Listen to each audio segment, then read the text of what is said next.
Depression is a medical condition characterized by persistent low mood, which leads to abnormalities of speech, thought, body function, and behavior. Depressed people may feel sad, anxious, hopeless, helpless, worthless, guilty of not being able to go to work or not being able to take care of the family life or not being able to take care of the responsibilities at head of the house or able to earn. They become irritable, they become restless. It may significantly interfere with a person's daily life and may prompt thoughts of suicide, as I just mentioned.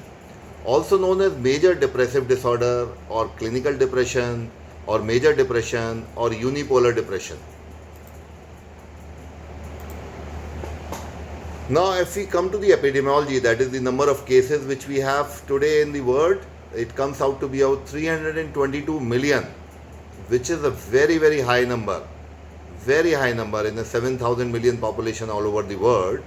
So that comes out to be a very, very big percentage. And it increases as the modernization increase. It increases as we go to the big cities, we go to the metropolitan cities. So it keeps on rising because of the demand of the time and the demand on the pressure to earn. Then depression is now ranked as the single largest contributor to global disability. Disability means inability to work, inability to go out, inability to earn living for the family. And 1 in every 20 people across the world is depressed, which is alarmingly high number, alarmingly high. So that's why we are discussing about it, because depression is something which is ranked one of the highest, as I said, after the heart disease and all that.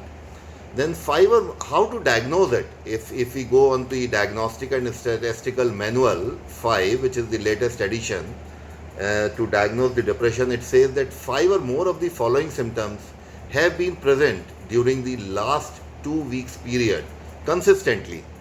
Because having a depressed mood sometimes because of the psychosocial stressors or other things around us, it's very, very common. But when we talk of the depressed mood persisting for 2 weeks, that's significant. So most of the day, nearly every day, markedly diminished interest or pleasure in almost all daily activities. Like one used to watch TV earlier, used to get pleasure in playing with the family, going out for walk, or gymming, or going for exercises, or cycling, or swimming. One stops having interest or driving pleasure in these activities. Again, minimum for 2 weeks consistently. Then significant weight loss when not dieting or weight gain, or decrease or increase in appetite. So this can go either way. Either you have increase in your diet and weight, or you can lose it. Then insomnia or hypersomnia. So similar as the appetite is. Either your sleep can decrease, or you can keep on sleeping throughout the day because you feel withdrawn from the world. You don't want to face the world. So you're lying down most of the time and feeling very, very low. Psychomotor agitation nearly every day. You're irritable, or sometimes you're low on energy, fatigue, feeling of worthlessness, as if I can't do anything, I'll remain like this. There is no pleasure, there is no desire, there is no will, no motivation, no initiative to do anything, or excessive or inappropriate guilt about not being able to do all this. Diminished ability to think or concentrate, one can't take decisions because being low on mood, being low on confidence. Then recurrent thoughts of death. So there are multiple types of thoughts of death. One is the death wish, in which one feels after feeling worthlessness that I am better dead if I can't do anything. Then there are suicidal ideations. One starts feeling that it's better that I die. Then why not to plan something and I die? That is called suicidal ideation. So out of every 100 people who have suicidal ideation, one actually attempts suicide. And out of 100 suicide attempters, one actually culminates suicide by doing the violent methods. The symptoms cause clinically significant distress or impairment in social, occupational, or other improved area of functioning. Important areas like studies, like social gatherings, so one starts avoiding it. The episode, and we must know that this episode is not attributable to the physiological effect of a substance or to another medical condition. Like one can have the psychoactive substance abuse, because of which one might feel depressed. because there are few CNS depressants, there are some drugs which can cause all this. Now, how to measure depression? So there are multiple tools and multiple scales which we use. There are, name a few, that Madras, HAM-D, which is the most commonly used scale, which is called Hamilton Depression Rating Scale, which is very elaborative. I'll just come to that in the next slide. Then there is an Hamilton Anxiety Rating Scale. Then there is a Clinical Global Impression Severity Scale, which is called CGIS. Then CGI-I, Clinical Global Improvement Scale, because this helps us in finding out in the follow-ups of the patient that how much patient has improved. So this is the famous Hamilton rating scale for depression. So it has got few criteria. There are 17 points and the scoring is from 1 to 17. If the score is more than 16, then we say that one is depression, one is depressed. And if it is 24 plus, then it is definitely severe depression. So it works on like depressed mood, as I just mentioned, then the feeling of guilt, the suicide, insomnia, hypersomnia, then there is a work and interest, the retardation, agitation, anxiety, I just talked, just to name a few. Because on the basis of that, we can actually see the improvement in the patients in the coming weeks if we put this scale to the patient every 3 weeks in follow-up. Then there is a Montgomery-Ålberg depression scale, which is called Madras, which is based on almost the similar things like apparent sadness, reported sadness, the inner tension, what one feels, then reduced sleep, reduced appetite, then there is a concentration difficulties, to name a few.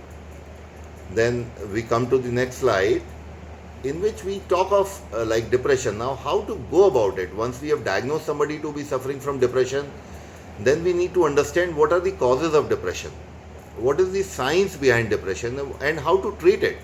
What is the treatment? Because it's all biological now, it's all neurobiological and psychobiological. So we need to understand what factors causes depression. So there is, as we must know, that there is no single cause of depression. Otherwise, it would have been so simple to treat depression. But there are some factors that may contribute to its development or the precipitation of the depression, which are biological, psychological, and environmental. I am coming to that. So what are the biological factors? This is the thing on which the today's practice rests entirely and mostly. So they are like genetics, which can run in families from parents to the children, from cousins to the first cousins to the offsprings. Then there are infections, like we see there are a lot of people getting depression because of corona right now. Then there are brain injury and defects, so some parietal lobe syndromes. Then there are chemical imbalances which we talk of, on the basis of which all your medicines are working. There are chemical imbalances. Then there are prenatal brain damage. When one is in the womb, the child is yet to be born, and there are some brain damage either because of some medication or because of the mother's habit of alcoholism or smoking. Then substance abuse by the person. If one is into a lot of marijuana, that is cannabis abuse, then this goes on to cause depression in the long run. What are the psychological factors? So there can be severe psychological trauma. Now what can be severe psychological traumas which can cause depression? It's about like severe financial loss, either in the share market or because of the closure of business, or because of the swindling of money by somebody working with you, loss of partnerships in the business, or there can be some casualties in the family like early loss of parents, or the death of the spouse, or a child having a grievous injury or getting admitted to the hospital or losing his life. So there are this, just to name few, because these are the things which keep on happening. Environmental factors, the death or divorce, as I said, social and cultural expectations, and low self-esteem. Now low self-esteem can be caused because of the personality factors. So there are few people who are anxious avoidant personality types who can't take stress, and they just go on to lose onto their confidence as soon as something happens. So they bound to get depressed because of such factors. Then what is the science behind depression? We just talked of the cause. Then now I am coming to the neurotransmitter part. A decrease in the production of neurotransmitter leads to the imbalance, causing depression in some people. Then what are the neurotransmitters which can do it? There is a low, mainly two neurotransmitters which we are concentrating upon. the low norepinephrine or low serotonin. Now, what norepinephrine does, decrease in energy or motivation, poor attention and memory, which are the hallmark symptoms of depression. Then in low serotonin level, what it causes, serotonin is called happiness chemical. So once it is low, then it is called increase in depressed mood, food cravings, problem sleeping, and even carrying out the day-to-day part, whatever we do. Now, what are the symptoms? How to go about it and how to look at it? So once we talk of symptoms, then there are physical, emotional and cognitive symptoms. The physical symptoms, as we just talked, disturbance in sleep, appetite, weight, decrease in energy levels or fatigue. Then emotional symptoms is feeling of hopelessness because of low confidence, worthlessness, helplessness and pessimism. One becomes very, very pessimistic that I can't do it, this will go on like this, how will I ever come out of it, whether I'll ever come out of it or not. This is called pessimism. Then excessive and inappropriate feeling of guilt that I am not able to earn the living for the family, I am not able to go out for work. Then because of all these factors, the restlessness and irritability happens. Then there are cognitive symptoms. When we talk of the higher mental functions, then we talk of the way one thinks, that they are called cognitive symptoms. Difficulty in concentrating. That means your daily routine is gone. If you are in an accounting job, if you are into something in which you have to remember few things, you start losing onto that memory, which is a functional memory, day-to-day memory, remembering and making decisions. And then it leads to thoughts of suicide or death. Not just fear of dying, as I just talked, there can be a death wish, there can be suicidal ideation, there can actually be suicidal attempts. As we see, a lot of suicide attempts are happening all over the world. We keep on reading about them in the newspaper, watching them on the TV, and the famous cases, the celebrities, even they commit suicide because they become so hopeless at times. Now, how to treat it? Because this is such an important thing and such a big morbidity in the country. How to treat it? That's very, very important. So there is a combination of three things. There are three different things which can be instituted on the patient's need. Some few people may require the combination of all three therapies: psychotherapy, pharmacotherapy and ECTs. A few people might improve just with the combination of psychotherapy and pharmacotherapy. ECTs or electroconvulsive therapy these days are long gone. There are very few people and very few instances where we actually require ECTs or electroconvulsive therapy. These days our treatment is basically based on psychotherapy and pharmacotherapy most of the times, and a major share of people improve on that.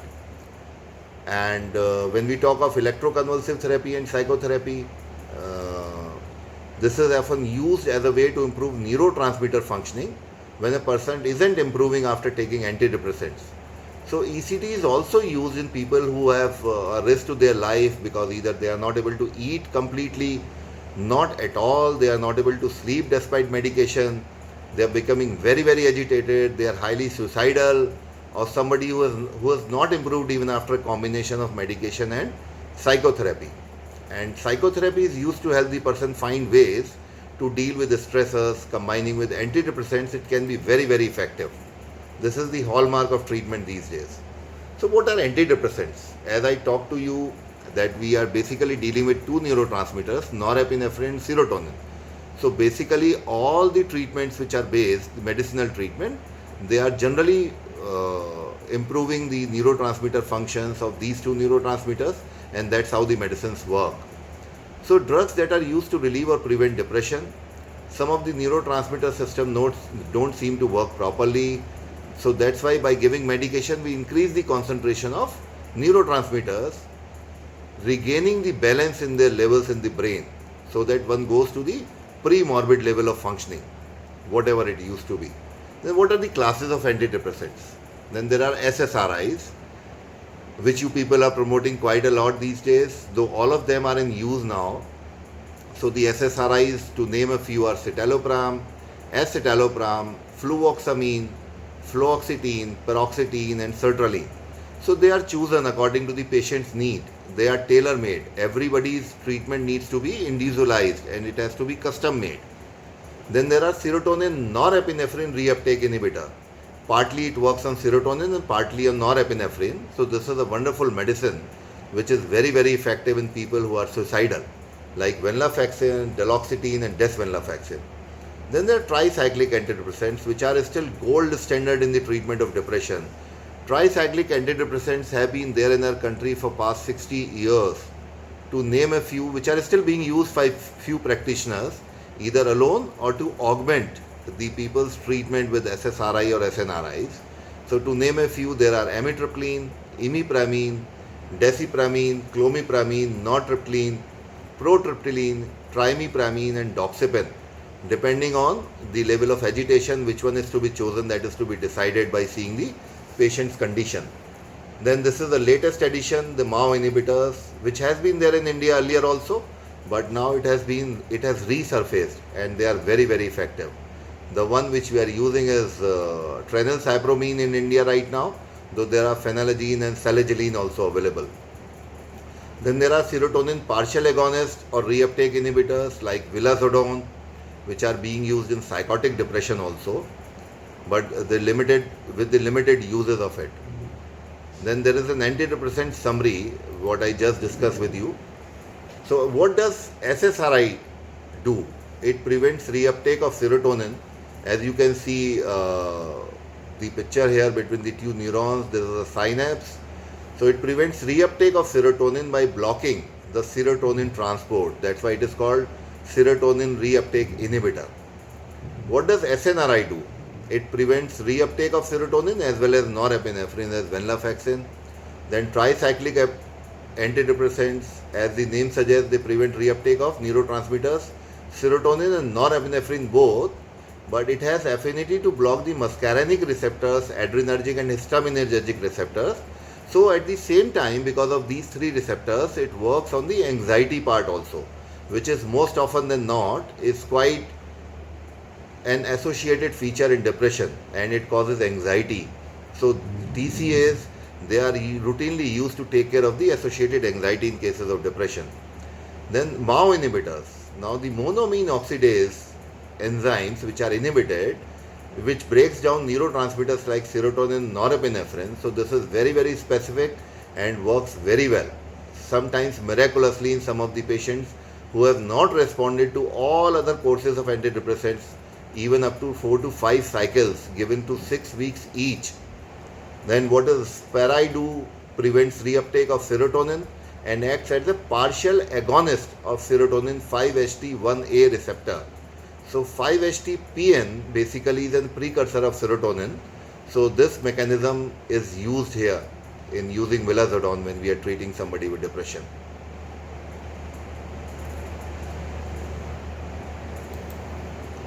Then how to choose an antidepressant?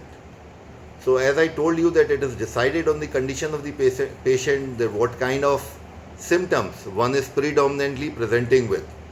It depends on the individual patient requirements, short-term and long-term effects. If person is diabetic, then we generally avoid giving him tricyclic antidepressants. The best drug would be serotonin reuptake inhibitor. If person has associated features, he is not very choosy about his diet, then we can give MAO inhibitors. Then we need to understand in the previous episode, if patient has come to in the second episode or third, then which antidepressants one responded to in the previous episode. So initially the similar antidepressant or mood elevator is preferred. Then we have to see the tolerance of the drug on the basis of patient's physique and his associated comorbidities, and drugs that are safer in overdose. Now this is very important here, because these people being suicidal, they tend to sometimes overdose themselves to sleep more or to kill themselves. So we need to understand that these patients need to be given the safer drugs, so that by chance, even if they take the overdoses to kill themselves, they are still can be saved. So the first line medication will be SSRI and SNRI. Then the second line will be TCAs because of safety and tolerability issues. Because few people on TCAs, if one is old enough, then one can have the postural fall of blood pressure and one can fall and sustain head injuries. Then third line is the MAO inhibitors when the patient is not improving to the other drugs because the safety issues, and there are a lot of dietary and drug restrictions with MAO inhibitors like cheese, but that's mostly the American food. In India we don't need to think too much about it. Thank you very much.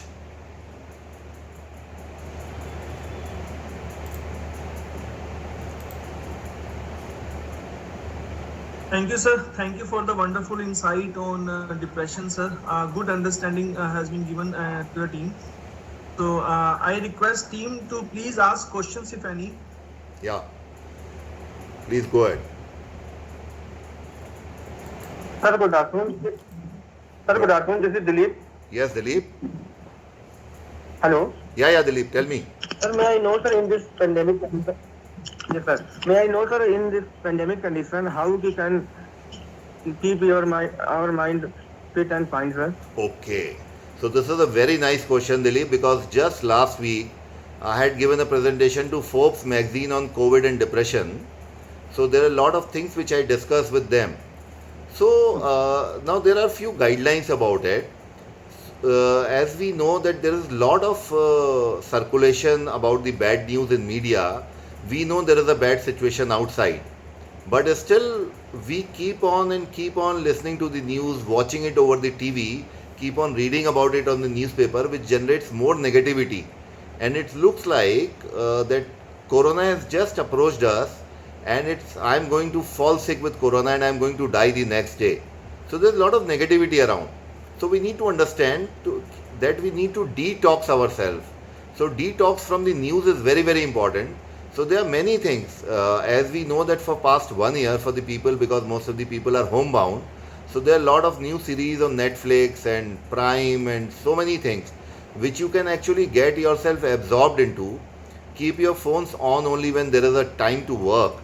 Don't spend too much time on your mobile screen. It's better to watch it on TV and just switch off the news channels for the time being. Listen to music, watch a lot of movies of your choice. Spend time with your family. Go out for a walk if you have a terrace. Go out to the nearby park if it is open despite the pandemic lockdown.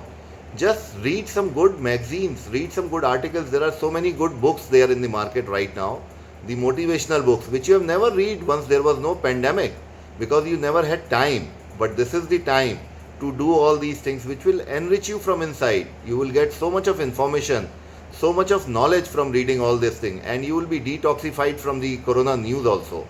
And of course you need to save yourself by not going out, by not mingling with the people, by not socializing, all these things. Thank you, sir. Yeah, somebody else?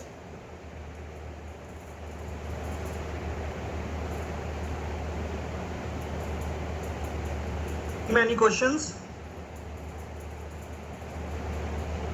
Yes, sir. Good afternoon, sir. Good afternoon. Harish this side, sir. Yes, Harish. Sir, I have a question that is, a patient is suffering from chronic severe depression Yes. and is referred to a mental health specialist Right. along with a prescription Right. for venlafaxine. What should we consider when prescribing venlafaxine? What should be considered? Yes, sir. So when to prescribe venlafaxine, you want to understand that. Yes, sir. Yes. Okay. So the depression is of three types which I did not mention here: the mild, moderate, and severe. And then there are associated comorbidities when we say depression with somatization, depression with suicidal intention, depression with prominent anxiety, depression with or without psychosis. So the multiple types of depression. So once we say that there is a moderate depression, once we say that the person is working and he wants to keep on working, he doesn't want to sleep much, he has no issues of sleep, but he has anxiety issues, he has suicidal ideations, and he is thinking of ending his life, and he has not responded to SSRI. That is the right patient to be started on venlafaxine. Venlafaxine is very very safe. The only issue is when the venlafaxine is that venlafaxine cannot be stopped all of a sudden because of its withdrawal. There are severe withdrawal symptoms. Otherwise, venlafaxine is a wonderful drug. Venlafaxine works on both serotonin and norepinephrine, as I just explained to you. So it takes care of all the somatic symptoms, the physical pains, the lot of lethargy, the anxiety features, the death wish, and the feelings of hopelessness and helplessness. So it works on all the things. So venlafaxine should be prescribed to these people who have these associated features. And unless there is highly suicidal intention, And if there is nobody to take care of, why should such patient be referred to a mental asylum? He can be treated at home.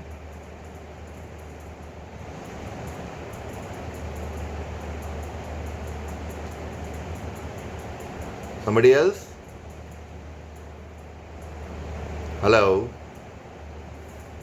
Okay, sir. Thank you. Yeah. And sir, next is that do you think the first episode of moderate depression Yes. should be treated with a high dose of SSRI quickly resolve the issues?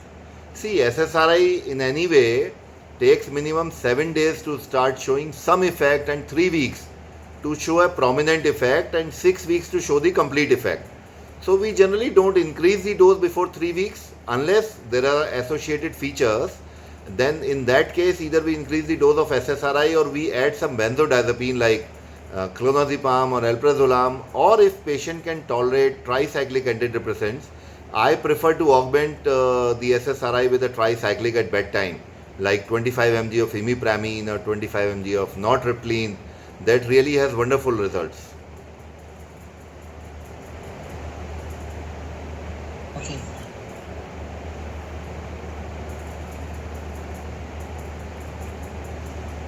Team, any questions? I think, sir, all the things are clear, and Great. thanks for your wonderful session, sir. You're welcome. I thanks on behalf of Cipla and my complete team, sir. All right. Thank you, sir. Thank you Great. very much. चलो अब मुझे ये बताओ